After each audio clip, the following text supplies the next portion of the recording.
I was listening to BBC Radio 2 last night and Paddy O'Connell posed a ludicrously loaded question: why do we love Boris? An hour's worth of jaded, bitter, and occasionally deranged Labour voting callers later, and no one was frankly any the wiser. We know now though, because in just 45 minutes this lunchtime the Prime Minister offered a masterclass in feel-good politics. Indeed, by noon I'd quite forgotten I was facing an extra $2,000 on household costs by Christmas, that it was a good job there won't be any turkeys on the shelves as we won't be able to afford them anyway. Nope. All that was forgotten as the master showman went about his business doing what he does best. Compared to the thin mean gruel offered by Sir Keir Starmer exactly a week ago, this was a smorgasbord of unrivaled goodies. Enough for everyone.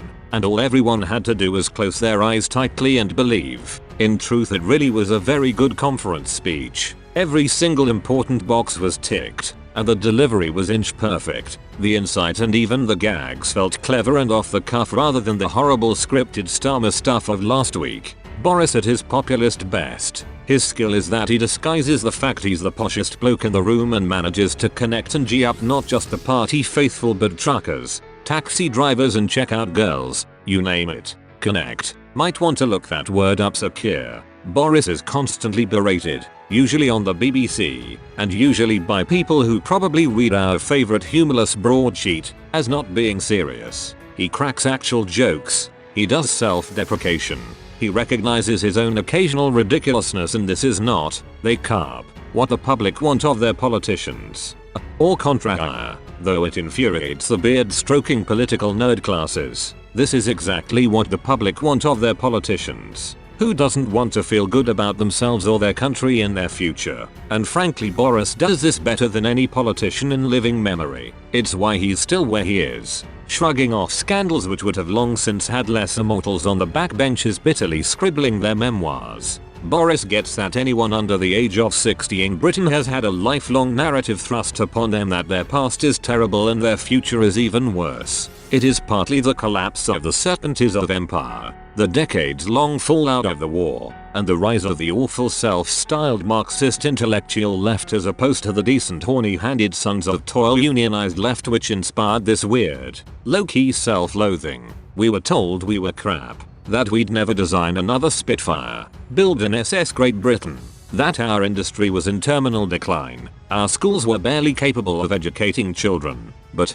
curiously, all the while we remained one of the world's biggest economies and punched so far above our weight culturally it wasn't even funny. Boris.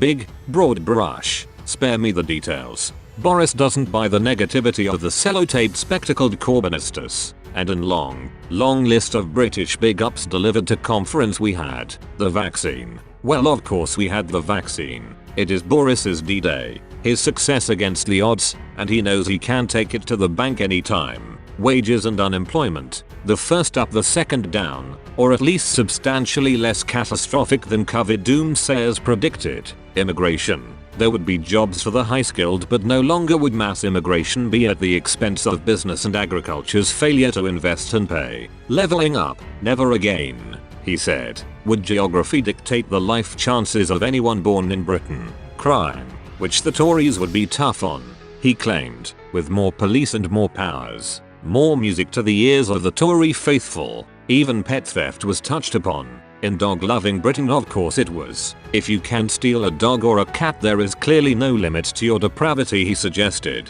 Extinction Rebellion protesters, misogynist men, rape prosecutions, people traffickers, all would be dealt with admirably. And of course there would be jobs. Jobs and skills. Skills as Britain entered the sunny uplands and the post-Brexit era. Details? Costings? Oh please. Little things for little people, you were made to feel. We are going to deal with the biggest underlying issues of our economy, the ones no government has had the guts to tackle ever before. Boris enthused. And right, there may well have been the nub.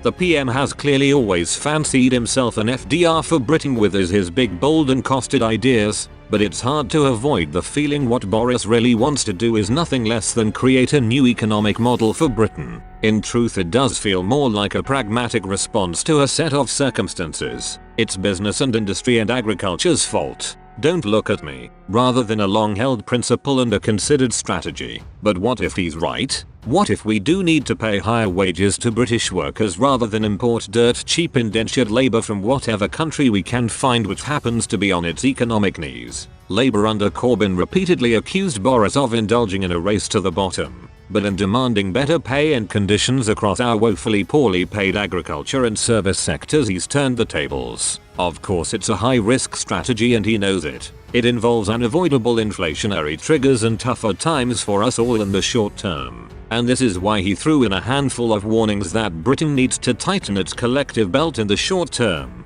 Did he even say NHS wait times would get longer? But Germany has long boasted high wages, strong unions and enviable productivity. And, with Boris's impassioned promises of high-skilled technology and science training and development, why not Britain? Vorsprung durch Technik, as they once said in Germany.